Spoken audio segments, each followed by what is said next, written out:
Buenas tardes. Hace unos días me comentaban algún profesor que realmente los planes de estudio, el currículum publicado en el Boletín Oficial del Estado, los reales decretos, los decretos, limitaban mucho la tan denominada y tan publicitada autonomía pedagógica. Decían estos profesores, que las limitaciones eran tantas que dudaban que realmente se diera la libertad de cátedra. Pues de eso vamos a hablar hoy, de la libertad de cátedra.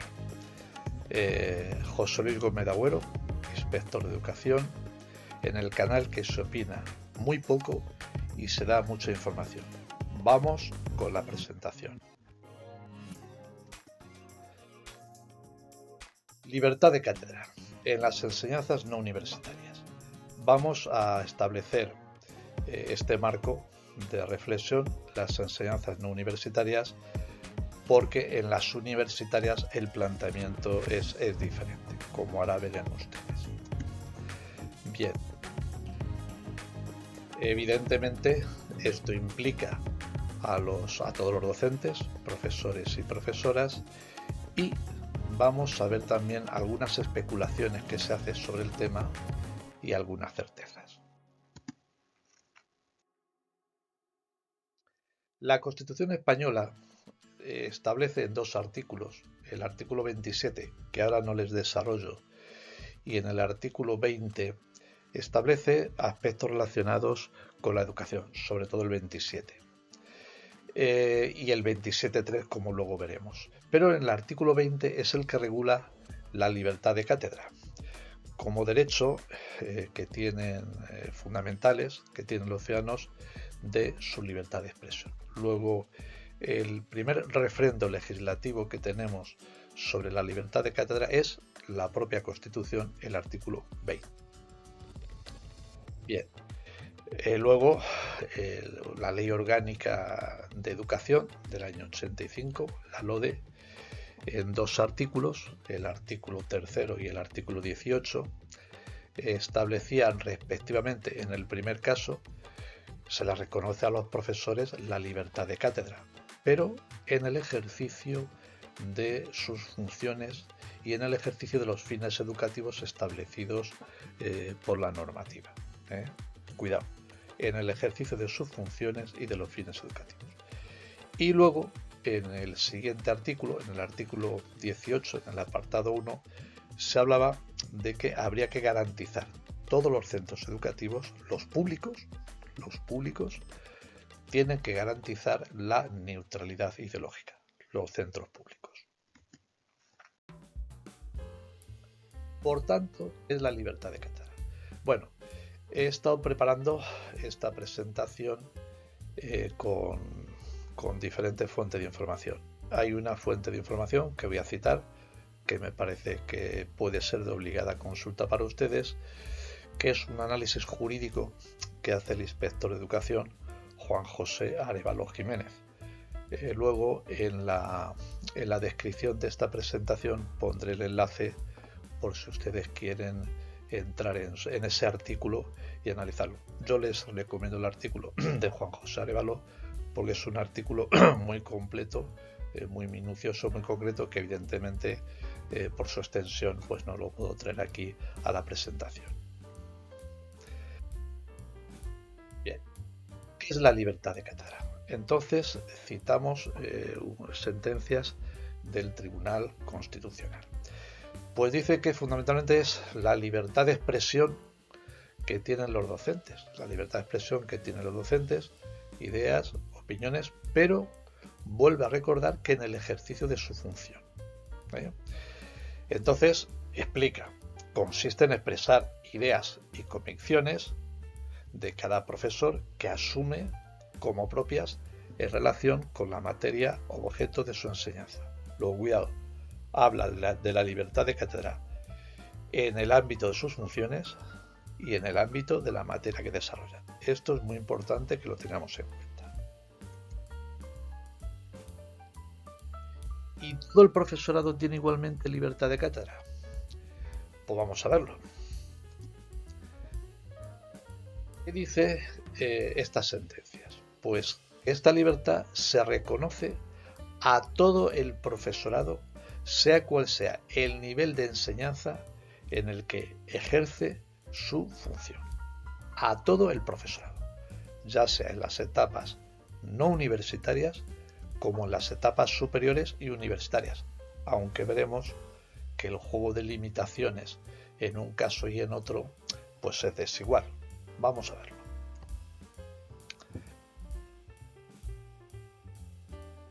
¿Cuáles son las limitaciones que tiene el profesorado de las etapas no universitarias? Infantil, primaria, secundaria, bachillerato, ciclos formativos de grado medio, grado superior, bueno, y las enseñanzas del régimen especial, que no vamos a citar ahora, pues para no hacer demasiado densa la presentación.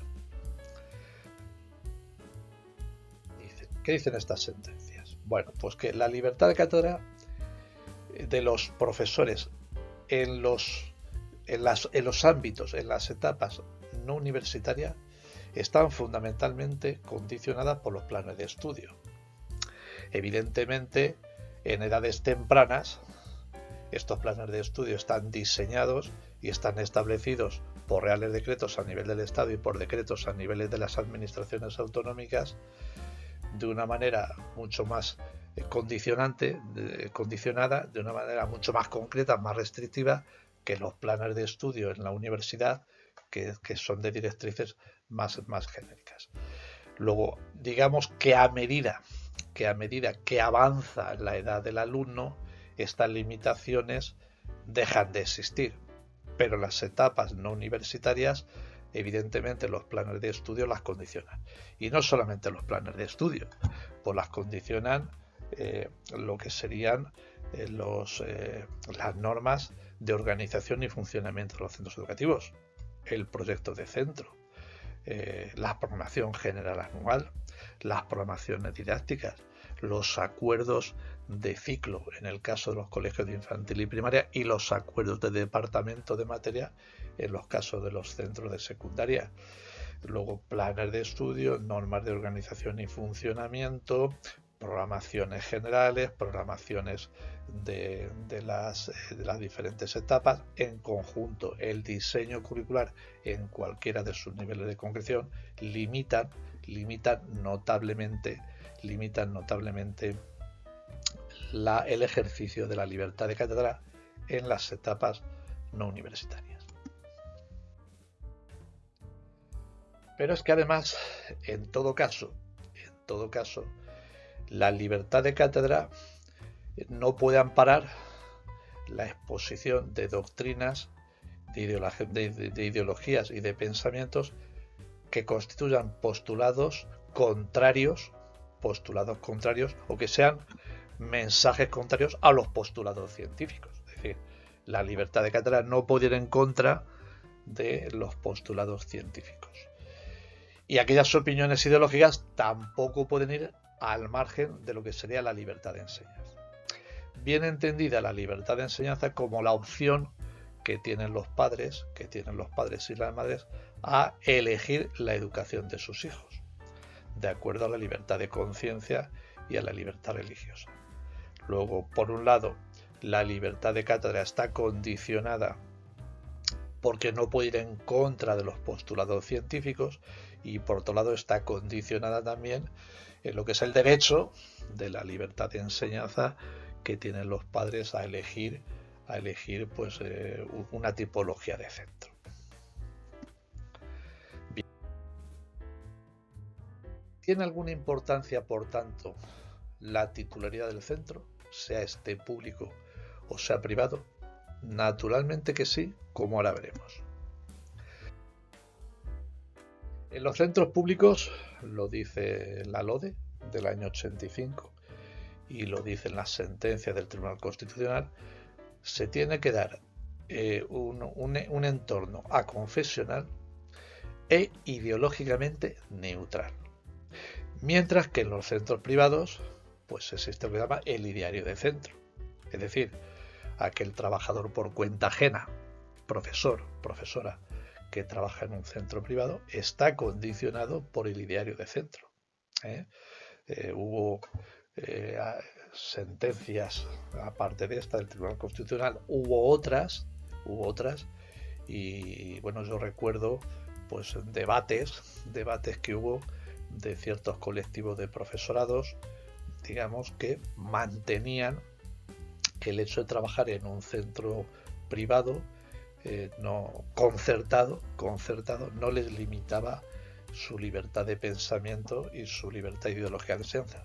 Pues sí que la tienen limitada en tanto en cuanto el ideario de centro de los centros privados, digamos, es un marco referencial a estos efectos. Especulaciones y certezas. Hay cosas que se dicen que no son ciertas y cosas que se indican que son ciertas. Vamos a ver las unas y las otras. Especulaciones. En algún caso dicen los docentes, la libertad de cátedra no tiene límites. Bueno, pues falso. La libertad de cátedra, como hemos visto, tiene límites. En los planes de estudio hablamos de la enseñanza no universitaria. En los planes de estudio tiene límites en el régimen de titularidad de centro, tiene límites en lo que sería no ir en contra de los postulados científicos y tiene límites en no condicionar la libertad de enseñanza de los padres. Luego, claro que tiene límites la libertad de cátedra. Otra especulación que es falsa. No tengo por qué seguir el proyecto de centro. Falso. Es norma. El proyecto de centro es norma. Tampoco las directrices del ciclo en el caso de los colegios de educación infantil y primaria y departamentos en el caso de secundaria. Falso. Son norma. No tengo que respetar, por tanto, la aprobación. Falso. Es marco normativo. Y es que mi ideología está por encima del currículum. Falso. Falso. El diseño curricular hay que respetarlo, sea cual sea la ideología del docente que lo imparta.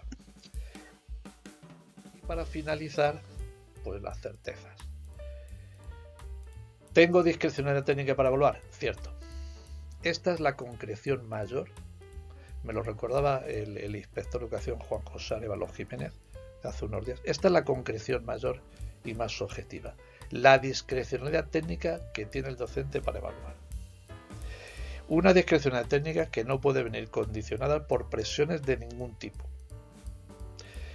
Además, el profesor o la profesora pueden hacer adaptaciones metodológicas en el aula, sin ningún problema.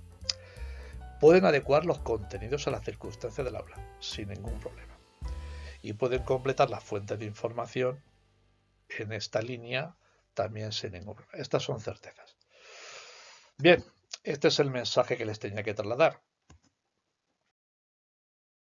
Muchas gracias por su atención y, como siempre, si ustedes quieren dar a la campana de notificaciones y se suscriben, pues recibirán las actualizaciones de este canal. Muchas gracias por su atención. Como siempre, José Luis Gómez de Agüero, de Acuña, inspector de educación, en el canal que se opina muy poco y se da mucha información. Muchas gracias.